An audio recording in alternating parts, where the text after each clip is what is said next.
ہر سال مومنین میں اس بات پر سوالات اٹھائے جاتے ہیں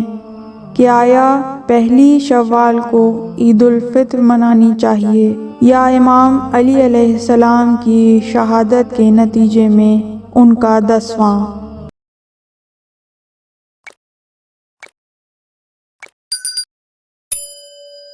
اور ہم عید کیسے منا سکتے ہیں کہ ابھی تو امام کا 40واں بھی نہیں ہوا؟ اس حوالے سے تفصیلی جواب کچھ دیر میں۔ سب سے پہلے یہ وضاحت ضروری ہے کہ عید الفطر منائی جائے یا نہ منائی جائے، اس کے بارے میں فقط انہی لوگوں کو پریشان ہونا چاہیے کہ جنہوں نے پورے ماہ رمضان میں روزے رکھے ہوں،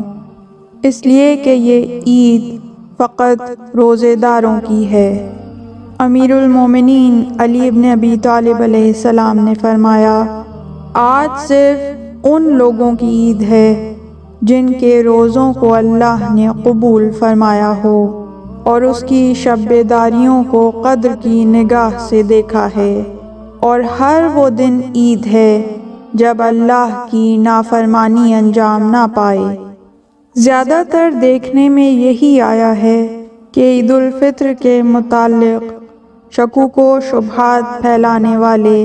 وہی لوگ ہیں کہ جنہیں نماز روزے سے کوئی سروکار نہیں ہوا کرتا۔ عید کا دن حقیقی طور پر غم کا دن ہے۔ ہم شیعان اہل بیت عید مناتے ہیں تو اس میں غیر شرعی، غیر انسانی اور نامعقول خوشیاں نہیں مناتے۔ ہم تو اس دن بھی اہل بیت علیہ السلام کا ذکر کرتے ہیں، اور ذکر اہل بیت میں ذکر حسین علیہ السلام ضرور شامل ہوتا ہے، یعنی اس روز بھی ہم غم حسین کو فراموش نہیں کرتے۔ اللہ رب العزت کے ذکر کے بعد بارگاہ الہی میں اس کی عبادت انجام دینے کے بعد شکر خدا ادا کرتے ہیں اور اہل بیت علیہ السلام کی مظلومیت کا تذکرہ کرتے ہیں اور ظلم کی حکمرانی پر غم مناتے ہیں، اور یہ وہ روش ہے کہ جو معصومین علیہ السلام کی روش ہے۔ امام محمد باقر علیہ السلام فرماتے ہیں کہ ان کی اس روایت کو عبداللہ بن ذبیان نے نقل کیا۔ وہ کہتے ہیں کہ امام نے مجھ سے مخاطب ہو کر فرمایا، مسلمانوں کے لیے کوئی بھی عید، خواہ عید الاضحیٰ ہو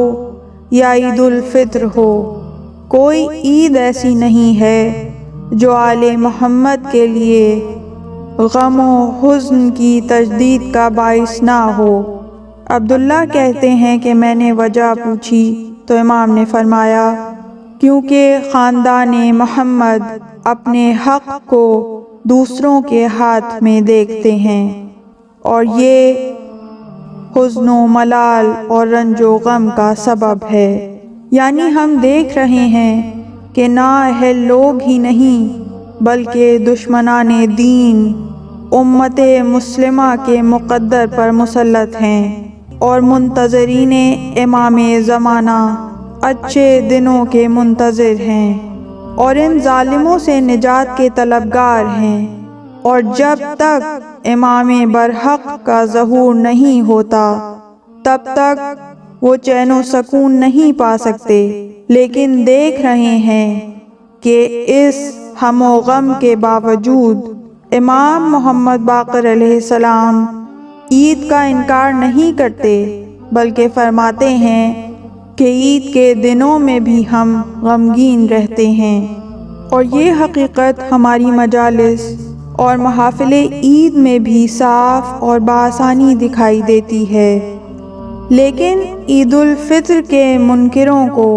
ایسا کوئی مسئلہ بھی لاحق نہیں ہے۔ ان کے ہاں کا جواز ہرگز خدا، رسول خدا اور ائمہ کی طرف کا نہیں ہے۔ انہیں دنیا میں عدل و انصاف کے قیام کا کوئی غم نہیں ہے، بلکہ وہ تو ستمگروں کے تسلط کو مزید مضبوطی عطا کر رہے ہیں، اور مٹھی بھر چند لوگ شیعان اہل بیت کو منتشر اور بھٹکانے کے لیے نئی سے نئی باتیں گھڑ کر لاتے ہیں اور نئی سے نئی سازشیں رچنے کی کوشش کرتے ہیں، اور ایسے سوالات اٹھاتے ہیں اور ایسے اعتراضات لاتے ہیں کہ جو دین کے محکمات پر کیے جاتے ہیں اور جن کا چند سال پہلے تک کوئی وجود نہ تھا۔ دین کوئی نئی چیز نہیں ہے، بلکہ یہ دین وہ دین ہے کہ جو اہل بیت علیہم السلام سے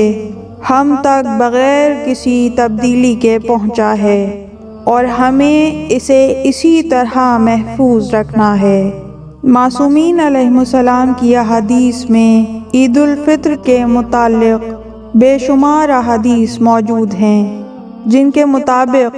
نہ صرف رسول اللہ صلی اللہ علیہ وآلہ وسلم، امام علی علیہ السلام، امام حسنین علیہ السلام نے عیدیں منائیں، بلکہ خود وارث کربلا علی ابن الحسین زین العابدین علیہ السلام نے فرمایا صحیفہ سجادیہ کی دعا نمبر 45 میں کہ اے بار الہا، ہم تیری طرف پلٹ آتے اپنے فطر کے دن جسے تو نے عید اور شادمانی قرار دیا ہے، اور اپنی ملت کے لیے اجتماع اور باہمی تعاون کا دن۔ حضرت امام محمد باقر علیہ السلام فرماتے ہیں کہ رسول اللہ صلی اللہ علیہ وآلہ وسلم نے فرمایا، جب شوال کی پہلی تاریخ عید الفطر آن پہنچتی ہے تو منادی اللہ کی طرف سے ندا دیتا ہے کہ اے مومنو، صبح کو اپنے انعامات لینے نکلے جو اللہ کی طرف سے روزے دار مومنین کے لیے فراہم کیے گئے ہیں، اور پھر فرمایا اے جابر، اللہ کے انعامات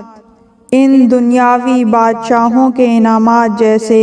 مادی اور فانی نہیں ہیں، بلکہ عمدہ، ناقابل بیان اور نہایت عظیم و شان ہیں۔ اور پھر فرمایا آج انعامات وصول کرنے کا دن ہے۔ امام جعفر صادق علیہ السلام نے فرمایا روزے کی تکمیل زکوٰۃ فطرہ ہے، جیسے کہ رسول اللہ صلی اللہ علیہ وآلہ وسلم پر صلوات بھیجنا نماز کی تکمیل ہے، کیونکہ جو روزہ رکھے اور زکوٰۃ فطرے کی ادائیگی کو جان کر ترک کرے تو گویا کہ اس کے روزے کا کوئی فائدہ نہیں ہے، جیسے کہ اگر کوئی رسول اللہ پر درود و سلام ترک کر دے تو اس کی نماز کا کوئی فائدہ نہیں ہے۔ حضرت امام علی رضا علیہ السلام ارشاد فرماتے ہیں فطر کے دن کو عید قرار دیا گیا تاکہ مسلمانوں کے لیے اجتماع کا دن ہو، جس میں وہ اجتماع کرتے ہیں اور اللہ کے سامنے نمایاں ہوتے ہیں اور اس کی تمجید کرتے ہیں، اور یہ دن بارگاہ رب العزت میں گڑ گڑانے کا دن ہے، اس لیے کہ یہ دن پہلا دن ہے جب کھانا پینا جائز ہو جاتا ہے۔ پس اللہ دوست رکھتا ہے کہ مسلمان اس دن کو اجتماع منعقد کریں اور اس دن اس کی حمد و ثنا کریں اور اس کی تقدیس بجا لائیں۔ تو اب جو کوئی بھی آپ کے سامنے اس عید کو متنازع بنانے کی کوشش کرے اور اس قسم کی باتیں آپ کے سامنے کرے تو یہ احادیث اس کے سامنے پیش کر دیں کہ ان فتنوں کی پیروی نہ کرو، بلکہ معصومین علیہم السلام کے اقوال کی پیروی کرو۔ ایسے فتنے پھیلانے والوں کو نہ تو قیامت کی کوئی پرواہ ہے اور نہ ہی وہ کسی سے شرماتے ہیں، اور نہ ہی اللہ اور معصومین علیہم السلام کے اقوال کو اہمیت دیتے ہیں، اور ایک جذباتی مسئلے کو اٹھا کر دین پر ضربیں لگانے میں مصروف رہتے ہیں۔ جب امام معصوم علیہ السلام کا قول ہمارے پاس آ گیا کہ ہمارے شیعوں کی 4 عیدیں ہیں، فطر، اضحیٰ، قدیر اور جمعہ، تو اس قول کے بعد کسی سوال کی کوئی گنجائش نہیں رہ جاتی۔ پروردگار عالم ان فتنہ گروں کو نیست و نابود فرمائے۔ اللہم عجل ولیک الفرج۔ قائم آل محمد کو اذن ظہور عطا کرے کہ وہ آنے کے بعد ان فتنوں کو مکمل طور پر کچل دیں اور پرچم حق کو سر بلند کر دیں۔ اللہم صلی علی محمد وآل محمد۔ پروردگار رحمتیں نازل فرما محمد اور ان کی پاک آل پر، ہزاروں کروڑوں درود و سلام۔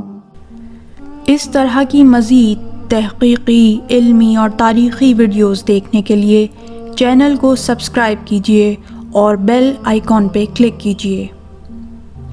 ویڈیو کو لائک کریں اور کامنٹس کے ذریعے بتائیے کہ آپ کو ویڈیو کیسی لگی۔ اگلی ویڈیو تک کے لیے خدا نگہدار۔